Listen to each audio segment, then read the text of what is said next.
Rattlesnake Flats, I came to marry you. Arizona Territory, I'm the old 3rd of Larry May, and older hands. 1892. You He deserve a saved her gate from that the doesn't flood 20 squeal. years ago. Now she's come back to marry the man who forgot he was still alive. The wind cut like iron filings. It came off the mesas with a rasp, hissing through wire the way a file bites a horseshoe. I was checking fence. Same as most morning step, test, staple, tug work you do when there's no one left to talk you out of it. The land was all bone and glare, greasewood trembling like a fever. Something sat on the horizon that didn't belong to the land. Not a dust devil, not a pronghorn flicker. It moved with purpose, a darker stitch on a sun-bleached shirt. I laid a palm on the top wire, felt it sing with the wind and shaded my eyes. The shape resolved slow as a memory you don't trust. Horse first, then rider, then a blue bead at a throat catching noonlight. The world narrowed to sound the tick of my breath, the faint creak of leather, the soft thud of hooves against crust, the smell of juniper shadow, the taste of iron in the air. I stopped working. The wire hummed. Even the magpies went quiet. A man learns to read silence out here. Some silences ask a question. Mine asked, "What kind of man are you, Cole?" The answer changes a life. She reined in at the gate like she'd always known the measure of this place. Dark hair braided, skirt the color of a summer storm over the Mogollon rim, boots scuffed honest, shoulders set easy strong without making a poem of it. She touched 2 fingers to her chest in greeting, not quite a wave. I had the foolish thought that the land had been holding its breath for her. "Morning," I said. The word felt like a door unused. "You lost?" "No." Her voice had that riverbed calm you only hear after a flood has taken what it will. "I came on purpose." There are men who talk a storm up. I am not that man. I set my pliers down, because the hands need something to do when the heart stirs. Up close I noticed the beadwork red, black, and sky Apache craft if I had to bet a month's beef. She looked me straight and kind, not soft. "You don't remember me," she said. "Can't say I do. Painted Creek," she said. "The night water took the cottonwoods. You wrapped a child in your coat and told her to stay brave." She drew breath. "I am Ilan Tenaya. There are sounds you carry under the ribs for 20 winters and still know at once. Thunder on hardpan, a rope going tight, a child coughing river water onto your sleeve. That night came back whole, the roar, the cold bite, the way the current swung like a mean horse. I remember the little weight against me, the teeth chatter. I remember saying something I hoped was true. Elin smiled, not for my sake, but for truth catching up. "You saved me," she said. "I saved the words." I nodded because anything else would be theater. "You made it." "I did," she said. "And I've come to stay." The wind leaned in again. Somewhere far off a steer bawled. I opened the gate, and the day walked through a different man. There was a time I believed the land could be a wife patient, unforgiving, a keeper of accounts. I believed a man could spend what he had on work, and the wind would pay him back in quiet. But quiet is not peace. Quiet is a room where your ghosts practice their words, and come morning they'll ride with you unless someone else takes the reins. I didn't expect it to be her. I didn't expect the past to arrive with a blue bead catching sun, asking me to be the man I once promised a child I could be again. Inside the house I poured coffee, the honest kind that tastes of tin and smoke. She stood by Clara's old photograph and didn't stare. "Respect is a kind of prayer. You've lived long with silence," she said. "Silence earned," I answered. "Not sure it's spent wise." She told me of winters that chewed bone, of summers that blistered water out of stone, of a grandmother who taught leaves and roots the way a preacher works a psalm. She didn't ask for my past. She let it come on its own legs. When it did, I didn't dress it pretty. "I came to marry you," she said, as if saying she'd come to stand where the light was good. I laughed the way a man does when fear finds a joke. "I'm old Lariat and older Hinge. You deserve a gate that doesn't squeal." "I'm choosing the squeal," she said. I took my hat off to that because a man takes his hat off to courage, even when it's aimed at his own door. Outside, dusk gathered like smoke from an unseen fire. Coyotes began their hymn, and her horse stamped, restless, as if it too sensed the turn of something larger than weather. I looked at Elan, this woman who'd once been a child in my arms, and now stood taller than the ache of all those lost years, and the air between us felt charged, like stormlight before rain. She reached out, brushed a bit of rust dust from my sleeve, simple as kindness. The touch lit every wire in me from heart to hand. "You fixed fences," she said. "Maybe it's time you fixed what they kept out." The night answered with a low thunder rolling off the mesas. Somewhere in it, I thought I heard the river again, not angry now, just calling a man home. Mesquite Crossing wears its judgment like a church hat tilted just enough to see better. Word traveled faster than rain. "Merritt's got an Apache woman up at the flats," the feed store fella said, chewing the same sentence all afternoon. Barton Hale big spread, small soul let it sour into talk on the saloon porch. By sundown, the whole town wore the news like dust. Not heavy, just everywhere. Mesquite was a place where gossip worked harder than men. The church bell rang twice on Sundays, once for worship and once to remind sinners who they were. Women hid behind hymnals, men behind whiskey glasses. The air itself seemed to eavesdrop. Elan didn't bend under eyes. She moved through town with a healer's hands and a rider's seat, the kind that knew both pain and grace. Children followed her shadow out of curiosity. Old men pretended not to watch, and did anyway. She got 3 kids through a fever week with willow bark and cool cloths, and those mothers decided they could nod to her without losing heaven. Progress comes to the frontier the same way a creek rises inch, then foot. Hale didn't like inches. He liked lines, straight, sharp, and his.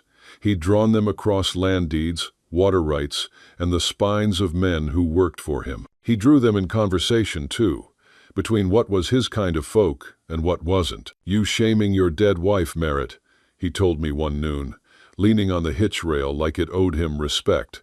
His voice was casual, the way a man oils a gun before he aims it, and confusing property with charity. I measured him from boots to hatband. "You got business with my herd, say it. If you got business with my house, you'll find me home." He grinned the way coyotes do when they think they've made you run. "Just neighborly advice," he said, but the word neighbor rolled off him like a lie that had forgotten its manners. That evening, Elan stitched by the window. The lamplight touched her fingers, steady as breath. "Men like Hale confuse themselves with fences," she said. "They forget grass grows whether they approve." I didn't answer. Pride is hot iron, you don't grab it barehanded. But I saw truth in her calm, the same quiet force that had outlasted drought and war. She wasn't made of the kind of fragility these men mistook for sin. Days found us rhythm. She rose before dawn, fed the chickens, checked the horses. She could tell a mare's mood by its ear flick, and she hummed songs that bent the air softer. The mean roan that had green broke 2 boys let her rub a scab without a pin. It wasn't witchcraft, it was respect. She gave it, and the land gave back. At night, we traded stories like salt. Me about sandstorms and chuckwagon coffee. Her about coyote songs and how juniper smoke keeps dark dreams at the tent flap. She told of her grandmother who'd buried 2 husbands and still laughed like rain on tin. I told her about Clara, my late wife, how she smelled of lilac soap and always said the wind was God's handwriting. Elan listened without judgment, which is rarer than gold. Nothing fancy passed between us, just enough, but enough has weight. The talk carved its way through the town like water through soft stone. Not at her, at me. They called me the fool who forgot his kind. I'd been called worse by men who mattered more, yet this cut differently. Maybe because I saw in their scorn a reflection of my own cowardice, years spent hiding behind routine, behind the fence lines I'd built around grief. One hard noon I said, "You should go." The words came like a bad tooth pulled wrong. Not for shame, for peace. Look. She tied her thread, cut it clean. "Peace comes where truth lives," she said. "Does your truth live here with me, Cole?" Her eyes didn't accuse. They invited. That's harder to bear. I couldn't answer honest without tearing something, so I didn't. She saddled up at first light. I stood in the doorway, coffee cooling in my hand. The sun made her braid look like a river of ink.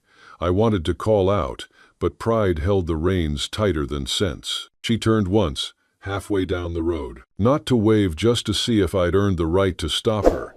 I hadn't. Dust lifted and settled behind her like doubt trying to be weather. The desert gave me 6 hours to be a fool. Then the sky browned at the edges, and the wind turned mean. Broom sedge laid flat. Sand took to the air like bees from a kicked hive. A haboob stalked the flats, tall as judgment. Storms out here come with a growl, not a warning. You don't wait for sense, you ride. I threw a saddle and went because a man's choice arrives fast when he's out of time. The horizon disappeared behind a wall of dust, so thick it erased the Sunday.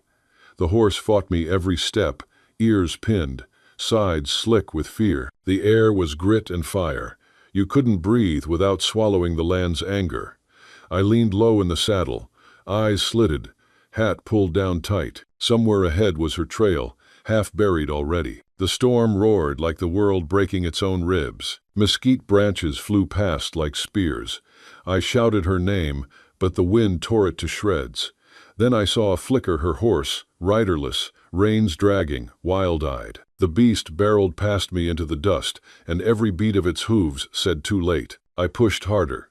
The ground vanished under waves of sand, the world nothing but motion and noise.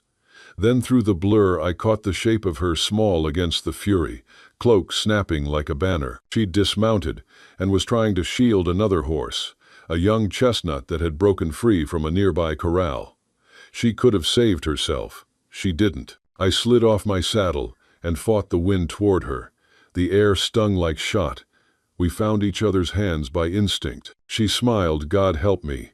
She smiled like the storm was worth it just to prove it couldn't take everything. Stubborn woman, I yelled. Stubborn man, she yelled back, voice swallowed by the wind. We tied the horses together, huddled behind a limestone outcrop until the light turned strange and red like the inside of an eyelid. When the storm finally loosened its grip, the land looked flayed, fences down, sky scraped raw. She touched my cheek, brushed away dust, blood, maybe both. Still think peace lives without truth? She asked. I couldn't lie twice to the same woman. No, I said, not anymore. That. She looked out toward the flats, where the sun was burning its way back through the haze. Then ride home, she said softly. Before the wind forgets, we survived. We rode slow, horses stumbling through drifts of red powder. The fences would need mending, the well would be choked with grit, and half the herd would be gone. But the air smelled clean again like iron and promise. At the gate, I stopped her with a hand on the reins. The sky behind us was still bruised, but lighter at the edges. You came back once, I said. Maybe I should learn the same trick. She smiled with her eyes this time, not her mouth. Then stop standing where the wind can blow you down. By nightfall, the lamps were burning again. Mesquite Crossing could gossip all it pleased. Let it wear its judgment proud. The land doesn't keep records the way people do. It forgives in seeds and season. When she laid her head against my shoulder that night, I realized something I'd forgotten in all the years of fences and silence. The desert isn't empty. It's just waiting for a voice brave enough to echo. If you like Wild West love stories or Wild West stories, drop a bunch of 1 second and your place in the comments for the Wild West Love channel. Tell me where you're listening from, so I don't feel so alone out here. The storm hit like a door slammed by God.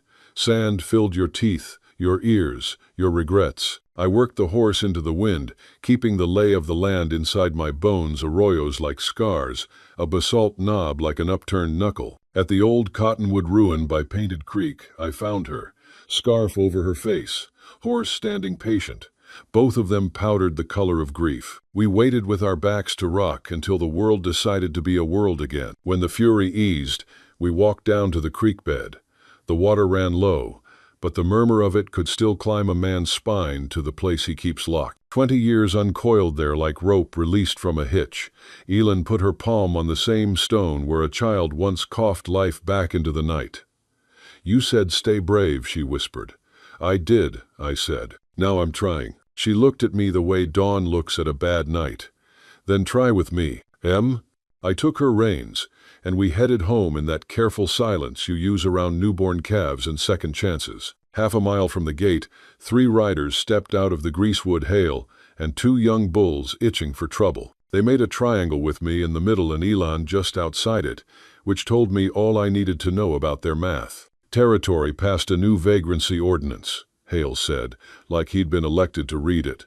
Folks of transient stock need sponsorship, paper, or they move on. I let the angle of my shoulders do some of the talking. She's under my roof. She's under my name. He tipped his hat. Your name's old, Merritt. Good, I said. It's heavier that way. His hand brushed his coat where a man keeps either a flask or a pistol. I kept my mouth short and my eyes long. You aim to test my fences, Barton. Bring wire cutters. You aim to test my word. Bring a better one. Maybe it was the wind scratching at our nerves. Maybe the creek's memory humming underfoot. But violence sniffed around our circle and decided to give us one more day. Hale spat, made a promise with his eyes the law would call polite, and they rode off. Back at the house, I set coffee to boil and my shotgun where hands could find it without theater. Elon washed grit from her hair at the rain barrel. Men like that are storms, she said. They pass, or they take something. Okay. Then we lash what's worth keeping, I said. The storm had left the land raw, as if plowed by a cruel hand. Fences down, roofs scoured to red dust, cattle milling with the lost look of creatures who trusted the sky once too often. We worked side by side mending rails, scraping mud from the troughs, sweeping grit from the doorway. Out here, work is its own prayer. Elon worked like someone who'd learned from long survival. No hurry, no waste, knowing when to stop before the living tore again. Still, the talk in town didn't stop. Morning brought gossip with the feed sacks. Merritt's keeping an Apache, the store clerk said twice before lunch. Some men spat after. Some just looked away. Others didn't look at all, too polite to condemn, too weak to defend. One woman left a loaf of bread on our porch. She saved my babies, she said, eyes bright behind her shawl. She knew a medicine that worked when nothing else did.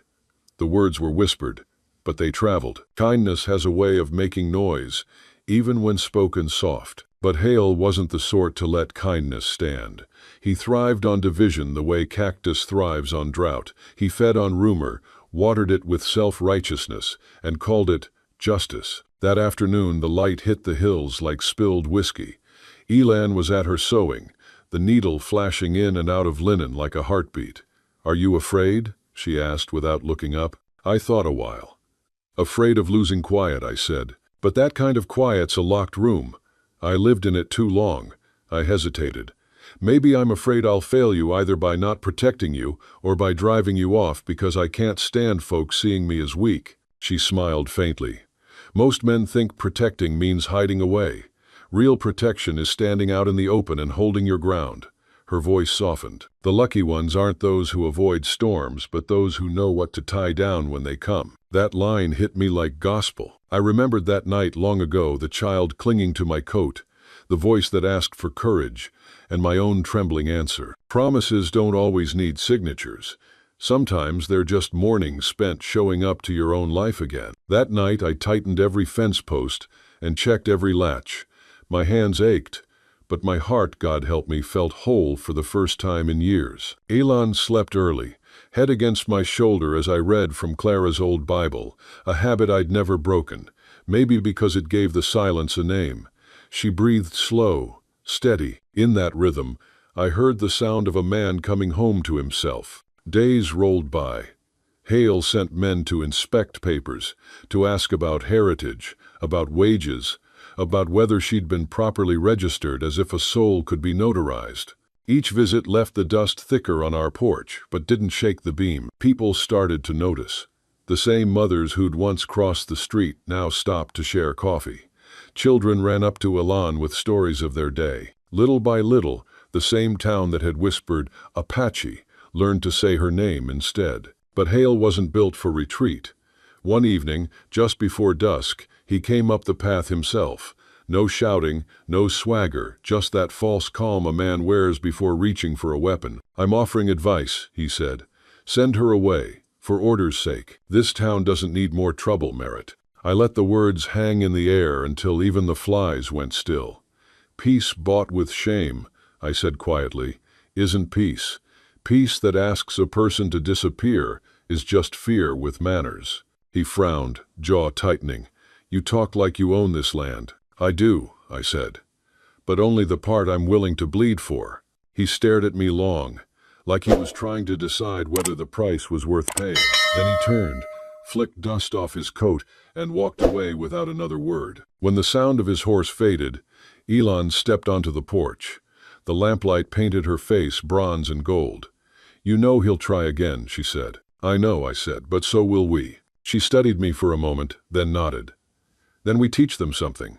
Not with bullets, with staying. Her smile was small but sure, the kind that can outlast weather. I looked toward Painted Creek, now just a silver line under the rising moon. The wind carried the smell of wet mesquite and distant thunder. Storm's coming again, I said. Then let it, she answered. Some things don't break, they just learn to stand in the wind. I stood beside her, the air thick with dust and promise. Somewhere out there, Hale was planning his next sermon of fear, but inside these walls, something older was taking root, a kind of courage that didn't need noise to prove itself. The desert, I realized, never forgets kindness. It remembers every act like water remembers stone, and as the first drops of new rain began to fall, I understood what Ellen meant all along. Some storms don't come to destroy. They come to show you what still holds. Hey there, friend. Take a moment and get yourself a full glass of water. Your body will thank you. Mesquite Crossing gathered like weather around the question of us. The town didn't speak in laws. It spoke in glances, in how long a door stayed open when we walked past. A few good men, old trail hands with sunken eyes and cracked knuckles, stood by us with nods that meant more than scripture.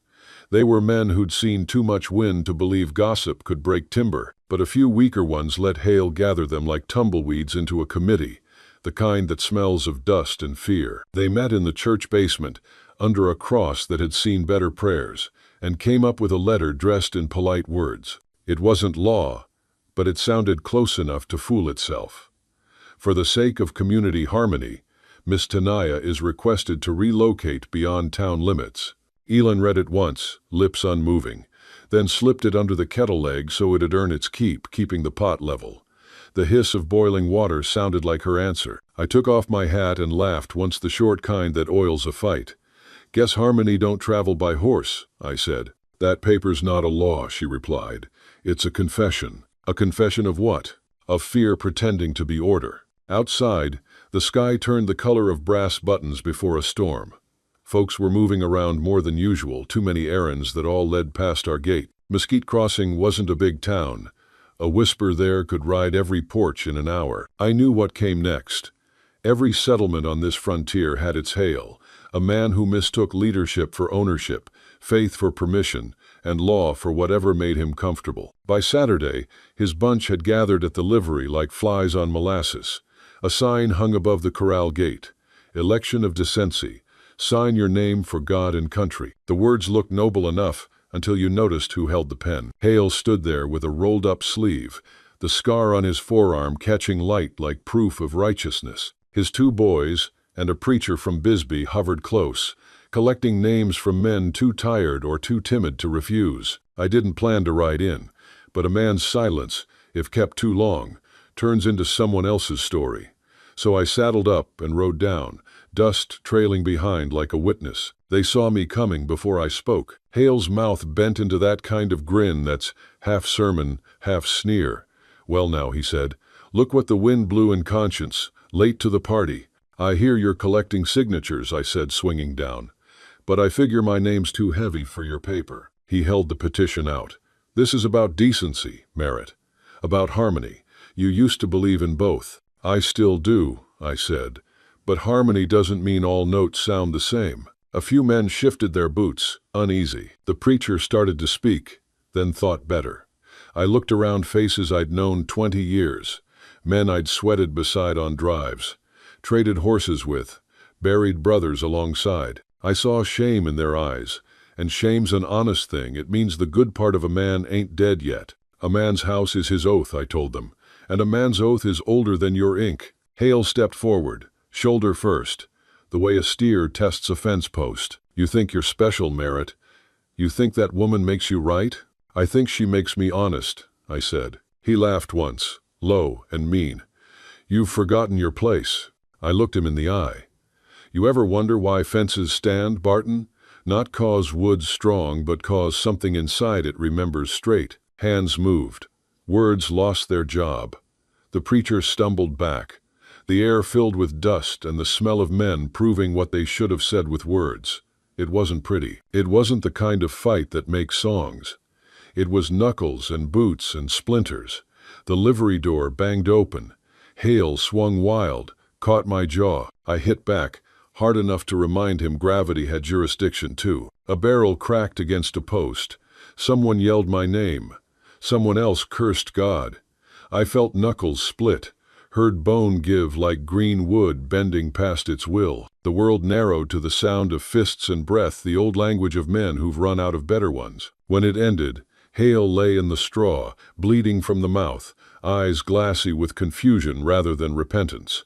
The preacher held his cross sideways, like he couldn't decide if it was a weapon or a prayer. The rest just stood there, sweating righteousness. Then the sheriff came, a decent man with a decent limp. He fired once into the sky. The echo rolled through town like a sermon that didn't need words. "Enough," he barked. "You boys want to fight. Take it out where the sand don't stain." That. He looked from Hale to me, then to the bruised faces of half a dozen men who should have known better. "This town's too small for cowards to stay comfortable," he said finally. "Maybe that's a good thing." Hale staggered to his feet, pride holding him up better than his bones. "You think this is over?" he hissed. I wiped blood from my eye. "I hope not," I said. "I still owe you one prayer." The sheriff gave me a look that said half warning, half respect, then turned the others out of the livery. He didn't arrest anyone. The desert has its own way of keeping record. That night, the house smelled of lamp oil and iodine. Elon sat me under the light, her shadow falling across my chest. "You've made your point," she said softly. "Did I?" "Only to the ones who wanted to hear it." She threaded a needle, the kind of quiet concentration that could mend more than flesh. "Hold still." Live. The first prick stung. I winced, and she smiled without humor. "Pain has its own prayer," she said. "Yours seems to say stay. Maybe that's all a man's prayer ever says when you strip it down." She tied the stitch and leaned close to blow out the lamp smoke. Her breath smelled faintly of coffee and juniper. "You can't fight every wind, Cole." "No," I said. "Just the ones that try to move what's rooted." "Len." She looked at me then not as savior or scandal, but as a man too stubborn to fall twice the same way. The lamplight found the scar along her wrist, pale as lightning. She caught me looking and said, "Every mark's a map. Some lead you home." Outside, Mesquite Crossing was quieter than I'd ever heard it. The wind had died, but you could still feel it circling somewhere out there, waiting for someone to flinch. From the porch, I saw lanterns flicker in the distance, neighbors pretending they weren't watching. Maybe tomorrow they'd talk again. Maybe they'd side with whoever shouted loudest. But for tonight, the town breathed like a body too tired for hate. I stepped back inside. Elin poured water from the kettle into a basin, washed the blood from my knuckles with the care of someone cleaning something holy. "They'll come again," I said. "I know," she replied, "and we'll still be here." Lay. She bound my hand, and for a long moment the only sound was the tick of cooling metal. Then, quieter. "Why do you stay, Cole? Why not sell out, ride east, forget this place?" I thought about it, about the war, the graves, the years lost building fences around ghosts. "Because if a man keeps running from his past," I said, "he just teaches it to run faster. I'd rather let it find me standing." She nodded, eyes warm and fierce. "Then we stand together, of lose." Outside, coyotes began to sing, their voices threading through the mesquite like sorrow and promise braided into one. I sat beside her, feeling the sting fade from my brow, and realized that for all Hale's talk of decency, it was here inside this small, battered house that the frontier's better angels still found work to do. At dawn, I rode out to check the fences again. The desert smelled of iron and renewal. A strip of blue was climbing the horizon, thin as mercy. The post where I'd driven my fist in anger was cracked clean through.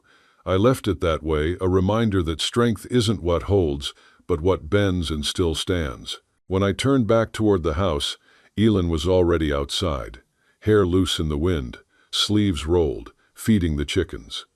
The light touched her like she belonged to the land, not borrowed from it. For the first time in a long while, I felt something simple as truth. The world doesn't change by decree, it changes by staying. If you're watching on TV, don't hesitate, grab your phone and hit subscribe to my channel so you'll never miss out on our amazing characters. Dawn the next day came on slow, like a man learning to trust his own step. The world wasn't ready to be bright yet. It had to think about it first. The mesas were still wrapped in gray shawls, and the air smelled of damp ash and horse sweat, the scent of things that had survived. I saddled the roan and led him to the porch. Ellen stood there with a blanket she'd been weaving for weeks, quiet work done between storms and gossip. The pattern was of river and star, stitched into the same lane of sky, a kind of map that didn't need north. She set it across my shoulders without ceremony. The wool was coarse, warm, and human. Some sacraments don't need witnesses, only weather and the will to stay. We rode the fence line in easy silence. Every post leaned a different way after the storm, like men who'd argued with the wind and lost by degrees. We straightened what we could, mended wire where it had sagged, left alone the places the land clearly meant to change. A man doesn't fight the desert. He learns the language of its patience. At Painted Creek, the old cottonwood ruin still stood half ghost, half sermon. Its roots gripped stone the way old love grips memory, not for beauty, but because letting go never made sense. The water whispered through its stones, thin but certain. Elin dismounted first, walked to the edge, and took my hand. "Here," she said, "where it began." The morning light lay pale across her hair. The creek murmured something older than prayer. And there, simple and clean, we set our vows where water remembers. No preacher, no choir, no paper to sign or law to bless it. Just the creek saying do right in a tongue older than English, and the sky leaning close to hear. She said, "I'll stay till the land forgets our names, or learns to say them kind." "That's Ruthie." I said, "I'll keep the fences, but not between us." It wasn't much of a ceremony, but the world took notice anyway. A hawk rose from the cottonwood stump. The horse snorted once, as if to seal the thing. When we rode back, I swear the wind itself had changed direction, carrying our dust toward tomorrow instead of away. Back in town, the talk had turned softer. Some of it because fear got bored, some because children healed after Elin's tonics, and one foreman's wife finally slept through a pain Elin knew how to name. That's how peace spreads in a place like this, not in sermons or proclamations, but through a woman's hands and a man's word kept steady. As for Hale, he kept his distance. Pride heals slower than bone. He took to fussing with his boundary maps like a gambler rearranging luck, redrawing lines on paper no one cared about. His house grew quieter, his circle smaller. Sometimes he tipped his hat from across the street, never apology, but maybe fatigue pretending to be civility. Time is a slow judge, but a good one. We didn't win a fairy tale. Fairy tales are for places with soft weather and easy endings. What we won was smaller, tougher, truer. We won mornings with coffee and the smell of saddle soap, evenings where stars came on like good dogs, one by one, faithful and quiet. Elin filled the house with movement grinding herbs, humming low songs that bent around the walls. I patched saddles and fixed tools, the kind of work that doesn't get noticed unless it's not done. The days gathered around us like fence posts set in good ground. Sometimes, when the wind blew just right, we'd ride out toward the rim where the world drops off into sky. There, she'd talk about her grandmother, the woman who taught her that every route has two stories, one that holds and one that searches. "People forget," she said once, looking out over the vastness, "that freedom isn't about distance, it's about depth." I thought on that a long while. I'd spent half my life riding away from ghosts, thinking each mile bought me more air to breathe. But freedom, I learned, isn't riding away. It's riding with, side by side, reins loose, eyes open. The roan learned to trust her voice before it trusted mine. So did I. There were still days of hardship, droughts, sick calves, and the unending arithmetic of survival. But even hard days had their grace. The kettle always had something hot in it. The floor always had a place for tired boots. When the storms came, we lashed what was worth keeping and let the rest blow where it would. One night near midwinter, snow came down light as breath. We sat by the stove, fire whispering against the iron. Ilan took the blanket from the hook and spread it across both our knees. River and star, same sky. "You see," she said, "the patterns never end. They just move slower." Outside, Mesquite Crossing slept. The saloon piano was quiet, the church lamp dim. Somewhere down the road, a coyote called, and another answered. Between those two notes, I realized the land had accepted us. Not as heroes, not as sinners, just as part of its weather. Months passed. Spring found a way back through cracked soil. The cottonwood at Painted Creek sprouted a single new limb, green as forgiveness. People started calling the place Brave Water. I never asked who coined it, but I reckon the land approved. Hale sold his ranch to a younger man from Tucson. He left one dawn without ceremony, his wagon loaded with maps that never matched the truth of the ground. He didn't look back. Some men don't know how. The sheriff came by once, long after the dust settled. "Town's quieter now," he said. "Guess even rumors get tired." He looked at me, then at Ilan hanging wash in the yard. "Funny thing about peace," he said. "It never looks the same twice." When he rode off, Ilan called after him, "Tell the wind we're staying." He waved, not turning. We built a porch that summer wide enough for 2 chairs and a sky full of stories. On Sundays we'd sit there, her spinning yarn, me oiling leather. Sometimes she'd hum, and I'd keep time by tapping a boot heel on the rail. Other times, we just listened to the grass, the creek, the kind of silence that means work well done. I learned more in those months than in the 20 years before. That kindness can outlast law, that love doesn't demand applause, and that the world doesn't always punish hope, it just asks you to prove it. Now and then, travelers came through railmen, drifters, widows chasing letters that never arrived. They'd stop for water, trade stories, and leave lighter than they came. A few mentioned hearing about the ranch where the Apache healer lives, with the fenceman who fought a storm. I never corrected them. Let legends do their work. The truth's quieter, but it gets there all the same. Evening after evening, we'd watch the sun crawl down behind the mesa, the light turning everything copper. I used to think love was a trumpet, a sudden, blinding call that changed everything. But it came to me more like a hand steadying a skittish horse. Patient, quiet, sure. Some nights, I'd find her at the window, looking out toward the dark horizon. "What are you seeing?" I'd ask. "Tomorrow," she'd say. "It's always starting somewhere. If you've made it this far, you know this isn't a story about winning or losing. It's about staying, about the grit it takes to build peace from the same dust that once tried to bury you. So if you're still listening, I reckon you're one of the true ones, the kind who stays through the storm to see what grows after." From the bottom of my heart, I wish your days got some quiet in it, some coffee that don't run bitter, and maybe a small streak of luck finding you in the next 15 minutes. And if you're wondering what to call this, don't call it a miracle. Call it one of those cowboy love stories that refuses to die. A small Wild West love that keeps a porch warm. A story that ties a man to his better self and leaves the knot where everyone can see it, shining in the sun like something honest earned the hard way. Today's story is about pains that seemed to have no way out until a small ray of light changed everything. Do you believe that, even in the darkest times, there's always a miracle waiting at the end of the road? And if deep down you still believe that God is watching over you, quietly arranging everything, then right now, leave a comment AMEN below this video. Because who knows, at the very moment you write it, a blessing may quietly find its way into your life.